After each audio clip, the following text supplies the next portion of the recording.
देखिए, आज मैं आप लोगों को इसलिए यहाँ बुलाया हूँ क्योंकि हज का सीजन है, हज का माहौल है और हमारे झारखंड से यहाँ के लोग हज में जा रहे हैं। उसकी व्यवस्था देखभाल सरकार की जवाबदेही है। हज कमेटी के चेयरमैन होने के नाते हम लोगों ने पूरी व्यवस्था की है।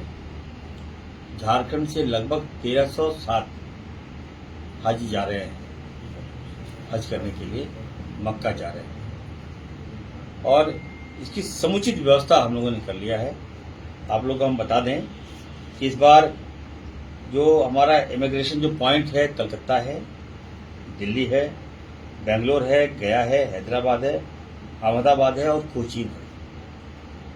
ये हमारे जो हाजी हैं पहले कलकत्ता जाएंगे। कलकत्ता से सीधा जो फ्लाइट है जद्दा की है। वहाँ 1131 हाजी को हम लोग सही सलामत भेजेंगे। वहाँ हम लोग रहेंगे, मुस्तैदी के साथ वहाँ हम लोग सेवा करेंगे और सही सलामत अपने हाजियों को हम लोग वहाँ से जद्दा भेजेंगे। उसके बाद है ये डेट आपको हम बता दें कि झारखंड राज्य हज समिति द्वारा हज यात्रियों को मदद के लिए 8 स्टेज हज इंस्पेक्टर को हम लोग भेज रहे हैं। उसके साथ 8 लोगों को जो हेल्पर करते हैं, इसको खादिमुल हजाज कहते हैं, तो जो उनको वहाँ पे देखभाल करते हैं, उसकी संख्या 8 है। तो वो साथ में जाएंगे। दूसरा है कि 24 तारीख से हम सभी यात्रियों को जद्दा के लिए रवाना करेंगे, 24 से लेकर 28 तक। तो हम लोग, हमारी पूरी टीम, हम लोग कलकत्ता जा रहे हैं, वहीं रहेंगे और सही सलामत जो अपने हाजियों को हम लोग भेजेंगे और भेजेंगे भी और सही सलामत लाएंगे। ये जवाबदेही हमारी है। कुछ लोगों को हम बॉम्बे भी भेज रहे हैं, कुछ लोगों को दिल्ली भेज रहे हैं, कुछ लोगों को जहाँ जहाँ हमारा इमिग्रेशन पॉइंट है वहाँ पर हम भेजेंगे। हमारा मकसद है, हमारी सरकार का जो मकसद है कि हम लोग सभी धर्मों का सम्मान करते हैं। जो तीर्थ यात्रा में जाते हैं तो हम लोग गाड़ी वगैरह में मुहैया कराते हैं। हम लोग ये हज है तो सरकार इस पर सारा सरकार का ध्यान है इस पर। बंगाल जा रहे हैं। आप लोगों को लगता होगा कि रांची से हमारा इमिग्रेशन पॉइंट क्यों नहीं है, ये कई बार लोग हमसे पूछते भी हैं। तो मैं आपको बता दूं कि जो फ्लाइट आती है बोइंग 707 या 747 फ्लाइट के नाम, वो बोइंग झारखंड में लैंड नहीं कर सकता। इससे पहले उसके लैंड कर देती रहती है। हाँ, हम बता दें आपको, उसकी कैपेसिटी 500 की है, 550 लोगों की। और रांची में जो फ्लाइट लैंड करती है, जो भी फ्लाइट लैंड करती है, उसकी कैपेसिटी 200 है। अब लोगों को लगता है कि एक राउंड हम मारेंगे, निविदा निकाला जाता है, जो निविदा में भाग लेते हैं तो उसको सरकार चेंज करती है, हज कमेटी ऑफ इंडिया चेंज करती है। तो रांची से अगर ये जद्दा जाएगी तो 200 लोग जाएंगे। नहीं, तो अप एंड डाउन इंफॉर्मेशन गलत है। 300 कुछ लोगों का फ्लाइट रांची से गया है। 500 नहीं गया ना, मैं 500 नहीं गया, लेकिन 321 के आसपास में गया है। तो वो मीडियम होता, थोड़ी बड़ी फ्लाइट हो, लेकिन मैं 500 प्लस की बात कर रहा हूँ। वो फ्लाइट यहाँ लैंड नहीं कर सकती है। आप पता कर सकते हैं, आप शहरी उड्डयन मंत्रालय से पता कर सकते हैं। रांची अभी वो सेटअप नहीं तैयार हुआ है, लेकिन फिर भी चलिए, हम लोग लगे हैं। रांची एयरपोर्ट जब बड़ा होगा तो यहाँ से इमिग्रेशन पॉइंट हम लोग चालू करेंगे। बात यह है कि हम चाहेंगे कि आप लोग भी इस पर सपोर्ट करें और दुआ लें आपको। हम चाहेंगे, बहुत नेकी का काम है, पुण्य का काम है। लोग कहीं से भी जाए, मकसद तो है मक्का जाना, मदीना जाना, उनका दीदार करना। तो जो सक्षम में देखिए, अब तो इतना लोग बॉम्बे से जा रहे हैं क्योंकि उनको वहाँ से राहत मिलता है। आपको बता दें, आपको रांची से अगर जाएंगे तो पैकेज ज़्यादा होगा, गया से जाएगा तो किराया ज़्यादा होगा आपका, कलकत्ता से थोड़ा कम पड़ेगा, बॉम्बे से थोड़ा और कम पड़ेगा, दिल्ली से थोड़ा और कम पड़ता है। तो अपने सहूलियत से लोग जाते हैं।